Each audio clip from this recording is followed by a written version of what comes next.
ನಮಸ್ಕಾರ, ನಾನು ಲಕ್ಷ್ಮಣ್ ಅಂತ ವಿಜಯಪುರ ಜಿಲ್ಲಾ ಪ್ರಧಾನ ಕಾರ್ಯದರ್ಶಿ. ಈ ವಿಜಯಪುರ ಜಿಲ್ಲೆಯಲ್ಲಿದ್ದುವಂತ ಆರೋಗ್ಯ ಇಲಾಖೆಯಲ್ಲಿ ಒಬ್ಬ ಅಯೋಗ್ಯ ಅಧಿಕಾರಿ ಇವನೇನಿದಾನಲ್ಲ, ಸಾರ್ವಜನಿಕರ ಹೇಸಿಗೆ ತಿಂದು, ಬಡವರ ಹೇಸಿಗೆ ತಿಂದು, ತಾನು ತನ್ನ ಕುಟುಂಬ ಹೆಂಡ್ರು ಮಕ್ಕಳನ್ನ ಸಾಕ್ತಾ ಇರುವಂತ ಒಬ್ಬ ಅಯೋಗ್ಯ ಅಧಿಕಾರಿ. ಆರೋಪಿ ಡಾಕ್ಟರ್ಗಳ ವಿರುದ್ಧ ಅಥವಾ ಸಿಬ್ಬಂದಿಗಳ ವಿರುದ್ಧ ದೂರು ಕೊಟ್ರೆ ಯಾವುದೇ ದೂರಿಗೆ ಸಂಬಂಧಪಟ್ಟಂಗೆ ಕ್ರಮ ಕೈಗೊಂಡಿಲ್ಲ. 4 ವರ್ಷದಿಂದ ದೂರು ಕೊಡ್ತಾ ಇದೀವಿ. ಅದು ಯಾಕೆ ದೂರು ಕೊಟ್ಟಿಲ್ಲ ಅಂತೇಳಿ ಪ್ರಶ್ನೆ ಮಾಡಿದಕ್ಕೆ ನಮ್ಮ ವಿರುದ್ಧ ಕಾನೂನು ಕರ್ತವ್ಯಕ್ಕೆ ಅಡ್ಡಿಪಡಿಸ್ಯಾರ ಅಂತೇಳಿ ಇದೇ ಗಾಂಧಿ ಚೌಕ್ ಪೊಲೀಸ್ ಸ್ಟೇಷನ್ದಾಗ ಅನ್ಯ ಧರ್ಮದ ವ್ಯಕ್ತಿಗಳಿಂದ ನಮ್ಮ ಮ್ಯಾಗ ದೂರು ಕೊಡಿಸಿದ್ದಾನೆ. ಆದ್ರೆ ಈ ಧರ್ಮದೊಳಗೆ ಬೆಂಕಿ ಹಚ್ಚುವಂತ ಕೆಲಸ ಮಾಡಿದ್ದಾನೆ ಇವ ಜಿಲ್ಲಾ ಆರೋಗ್ಯ ಅಧಿಕಾರಿ. ಈ ರಾಜಕಾರಣಿಗಳು ತಮ್ಮ ಬೆಳೆ ಬೇಯಿಸ್ಕೊಳಕ್ಕೆ ಅಥವಾ ತಮ್ಮ ಸುದ್ದಿಯಲ್ಲಿರೋದಕ್ಕೋಸ್ಕರ ಇದು ಧರ್ಮದೊಳಗೆ ಬೆಂಕಿ ಹಚ್ಚೋದ ನೋಡಿದೀನಿ.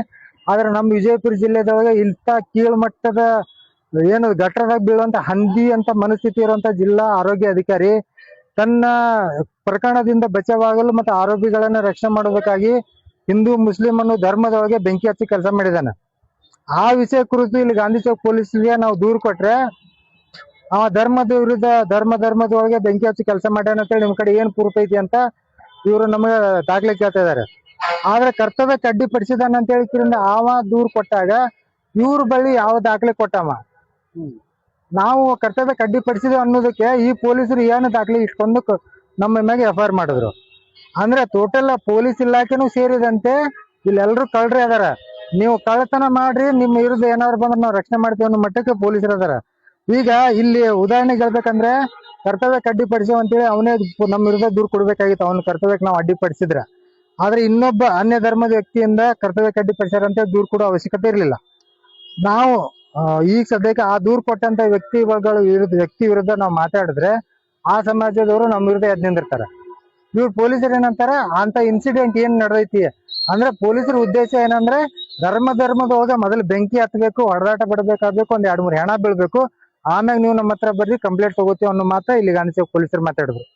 ಈಗ ಮಾತಾಡಿದ್ರೆ ಅವ್ನ ಸಮಾಜದವ್ರು ಎದ್ದು ನಿಂದಿರ್ತಾರೆ. ಅಲ್ಲಿದಿಂದ ಈ ಪ್ರಕರಣ ಇದೇನು ಭ್ರಷ್ಟಾಚಾರದ ವಿರುದ್ಧ ನಾವೇನು ಹೋರಾಡ್ತಾ ಇದೇವಲ್ಲ, ಈ ಪ್ರಕರಣ ಸಂಪೂರ್ಣವಾಗಿ ಡೈವರ್ಟ್ ಆಗಿ ಧರ್ಮದೊಳಗೆ ಬೆಂಕಿ ಹತ್ತೋ ಕೆಲಸ ಅಂತ ಆಗ್ತೈತಿ. ಈಗ ಇವ್ರ ಪೊಲೀಸರ ಉದ್ದೇಶನ ಅದೇನೆ, ಧರ್ಮದೊಳಗೆ ಬೆಂಕಿ ಹತ್ತಬೇಕು. ಒಟ್ಟು DHO ಏನು ಇಲ್ಲ ಅಯೋಗ್ಯ ಅಧಿಕಾರಿ ಅದನ್ನೆಲ್ಲ ಇವ ಸೇಫ್ ಮಾಡ್ಬೇಕು. ಇವನನ್ನು ಉಳಿಸೋಗೋಸ್ಕರ ಈಗ ಆಲ್ರೆಡಿ ನಮ್ಮ ವಿರುದ್ಧ ಸುಳ್ಳು ಪ್ರಕರಣ ದಾಖಲೆ ಮಾಡ್ಕೊಂಡಿದ್ದಾರೆ. ಆಮೇಲೆ ಈಗ ಅವನ ವಿರುದ್ಧ ನಾವು ದೂರು ಕೊಡಕ್ ಹೋದ್ರೆ ಅವನ ಕಂಪ್ಲೇಂಟ್ ತಗೋತಾ ಇಲ್ಲ. ಹಂಗಾಗಿ ಇನ್ನು ಮುಂದೆ ವಿಜಯಪುರ ಜಿಲ್ಲೆಯಲ್ಲಿ ಯಾವುದೇ ಈ ತರದ ಗಲಭೆ, ಧರ್ಮದ ದಂಗಾಲ ಆಯ್ತು, ಯಾವುದೇ ಒಂದು ಇನ್ಸಿಡೆಂಟ್ ಆಯ್ತು, ಅಥವಾ ನಮ್ಮ ಮೇಲೆ ಏನಾದ್ರು ಹಲ್ಲೆ ಆಯ್ತು, ಯಾರಾದ್ರೂ ಕೊಲೆ ಪ್ರಯತ್ನ ಕೊಲೆ ಮಾಡಿದ್ರು ಅಂದ್ರೆ ಅದಕ್ಕೆ ಗಾಂಧಿ ಚೌಕ್ ಪೊಲೀಸರು ಮತ್ತೆ ಈ ವಿಜಯಪುರ ಜಿಲ್ಲಾ ಆರೋಗ್ಯ ಇಲಾಖೆಯಲ್ಲಿ ಇರುವಂತ ಅಯೋಗ್ಯ ಅಧಿಕಾರಿ ಸಂಪತ್ ಕುಮಾರ್ ಇವನೇ ಹೊಣೆಗಾರ ಆಗಿರ್ತಾನೆ ಅಂತ ನಾ ಈ ಮೂಲಕ ಹೇಳಕ್ ಬಯಸ್ತೀನಿ. ಇನ್ನೊಂದು ವಿಷಯ ಏನಪ್ಪಾ ಅಂದ್ರೆ ಈ ಜಿಲ್ಲಾ ಅಯೋಗ್ಯ ಅಧಿಕಾರಿ ಏನದಲ್ಲ, ದಯವಿಟ್ಟು ಹೇಳ್ತೀನಿ, ಹೇಳು ತಿಂದು ಜೀವನ ಮಾಡಕತ್ತ. ನೀವ 1 ವರ್ಷದ ಹಿಂದೆನೆ ಅವನಿಗೆ ನಾವು ದೂರು ಕೊಟ್ರು, ಅವತ್ತು ನಮ್ಗೆ ಸುಳ್ಳು ಹೇಳ್ತಾನ. ಇಲ್ಲ, ಇದು ನಮ್ಮ ಇಲಾಖೆಗೆ ಬರಲ್ಲ, ನೀವು DS ಜಿಲ್ಲಾ ಆಸ್ಪತ್ರೆ ಸರ್ಜನ್ ಕೊಡ್ಬೇಕು ಅಂತ ಹೇಳ್ತಾನ. ಆ ಕಳ್ಳ ಈ ಇಲಾಖೆಯಲ್ಲಿ ಇದ್ದಾಗ ದೂರು ಕೊಟ್ಟಾಗ ನೀವೇನ್ ಕಡ್ಲಿಕಾಯಿ ತಿಂತಿದ್ರೇನಪ್ಪಾ? ಸುಮಾರು 60 ದೂರುಗಳನ್ನು ಕೊಟ್ಟಿದ್ದೀವಿ, ಒಂದೇ ಒಂದು ದೂರಿಗೆ ಹಿಂಬರ ಕೊಟ್ಟಿಲ್ಲ. ಅದಕ್ಕಾಗಿ ನಾವು ಒಂದು ನಿರ್ಧಾರ ಮಾಡಿದೀವಿ, ಈಗ ಹಿಂಬರ ಕೊಡೋದಕ್ಕೆ ಅವ್ರ ಹತ್ರ ಹಣ ಇಲ್ಲ ಅಂತ. ಹಂಗಾಗಿ ನಾವು ಸಾರ್ವಜನಿಕರಲ್ಲಿ ಭಿಕ್ಷೆ ಬೇಡಿ ಹಣ ಸಂಗ್ರಹ ಮಾಡಿ ಜಿಲ್ಲಾ ಆರೋಗ್ಯಾಧಿಕಾರಿಗೆ ಹಣ ಕೊಡ್ತೀವಿ. ಆವಾಗ್ಲಾದ್ರೂ ನಮ್ಮ ದೂರಿಗೆ ಹಿಂಬರ ಕೊಡ್ತಾನೇನಂತ ಕಾದ್ ನೋಡ್ತೀವಿ. ಇದ್ರ ಬಗ್ಗೆ ಸರ್ ನೀವು ಒಂದಿಷ್ಟು ಉಗುಳ್ರಿ. ನಮಸ್ಕಾರ. ಕರ್ತವ್ಯಕ್ಕೆ ಅಡ್ಡಿಪಡಿಸ್ಯಾರ ಅಂತ ಹೇಳಿ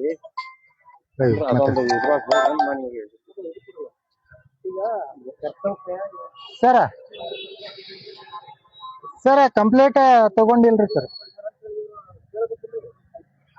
ಇಲ್ರಿ, ಕಂಪ್ಲೇಂಟ್ ತಗೊಂಡಿಲ್ರಿ ಸರ್. ದಾಖಲೆ ಇಲ್ಲ ಅಂತ ಹೇಳೋದು, ದಾಖಲೆ ಇಲ್ಲ ತಗೊಳಲ್ಲ. ಹಾಕ್ತೀನಿ ಸರ್, ಸುದ್ದಿ ಮಾಡಿ.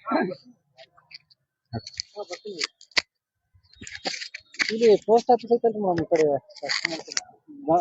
ನಮಸ್ಕಾರ. ಚಂದ್ರಕಾಂತ್ ನಗರೆ ಜೊತೆ ಇವತ್ತೆಲ್ಲ ಪಕ್ಷದ ಕಾರ್ಯಕರ್ತರು ಕೂಡ ಇದ್ದಾರೆ. ಇವತ್ತು ನಾನೇ ಬಂದಿಪ್ಪತ್ತಂದ್ರೆ ಗಾಂಧಿ ಚೌಕ್ ಪೊಲೀಸ್ ಬಂದಿದ್ವಿ. ಗಾಂಧಿ ಚೌಕ್ ಪೊಲೀಸ್ ಬಡ ಕಾರಣ ಏನಪ್ಪಾ ಅಂತಂದ್ರ ಇತ್ತೀಚೆಗೆ ಏನು ಜಿಲ್ಲಾ ಆರೋಗ್ಯ ಅಧಿಕಾರಿಗಳ ಆಗಿರ್ತಕ್ಕಂಥ ಭ್ರಷ್ಟಾಚಾರ ಒಂದರ ಎರಡಲ್ಲ. ಏನಪ್ಪಾ ಅಂತಂದ್ರೆ ಏನು ಅಲ್ಲಿಂದ ಈಗ ತಡವಲ ಒಳಗೆ ಡಾಕ್ಟರ್ ಚಂದ್ರು ಮಾಡಿದ ಹಗರಣಗಳು ಒಂದಲ್ಲ ಎರಡಲ್ಲ, ಸಾಕಷ್ಟು ಹಗರಣಗಳು ದಾಖಲೆ ದಾಖಲೆ ದಾಖಲೆ ಹಚ್ಚಿಗೂ ಗಮನ ಕೊಟ್ಟಿವಿ, ಆಯ್ತು ಒಂದು.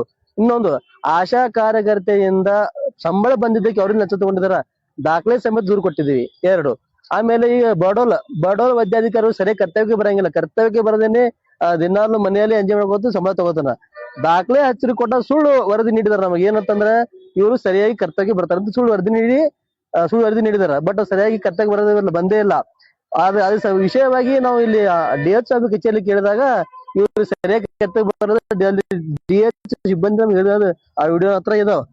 ಒಂದು ಏನೋ ಇಷ್ಟೆಲ್ಲ ದಾಖಲೆ ಸಮೇತ ದೂರು ಕೊಟ್ಟರು ಕೂಡ ಇವರು ಏನು DH ಅಯೋಗ್ಯ ಅಧಿಕಾರಿಗಳು ಇವ್ರ ಮೇಲೆ ಯಾವುದೇ ಕ್ರಮ ತಗೊಂಡಿಲ್ಲ. ಯಾಕೆ ತಗೊಂಡಿಲ್ಲ?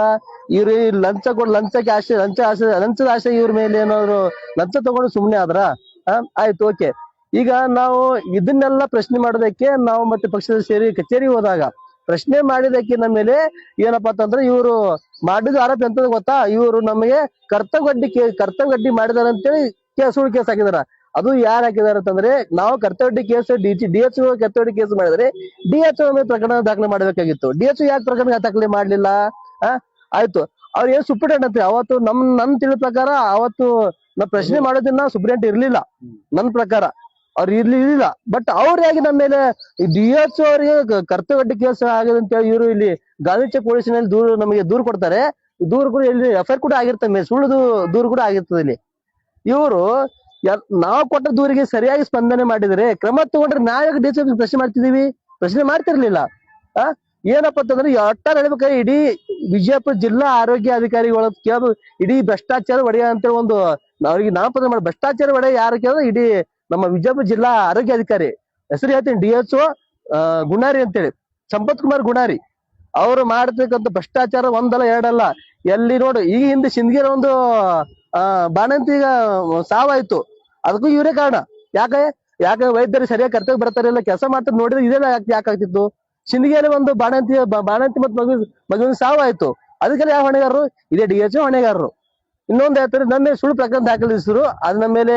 ಅದಕ್ಕೋಸ್ಕರ ನಾವು ಇವತ್ತೇನಲ್ಲಿ ಮತ್ತೆ ಯಾಕೆ ಇನ್ನೊಂದು ವಿಶೇಷ ಅಂದ್ರೆ ನಮ್ಮ ಮೇಲೆ ದೂರು ದಾಖಲಿಸಿದವರು ಮುಸ್ಲಿಂ ಸಮುದಾಯದವರು, ಅವರು ಸುಬ್ರಹ್ಮಣ್ಯ ಅಂತೆ. ಏನಾಗಿದೆ ಅಂದ್ರೆ ಇವರು ಈ ಪ್ರಕರಣದ ದಾರಿ ತಪ್ಪಿಸಲ್ಲ ಏನ್ ಮಾಡಿದ್ರೆ ಇವರು ಬೇರೆ ಕಡೆಯಿಂದ ದೂರು ಕೊಡಕ್ ಹಚ್ಚಿದಾರ.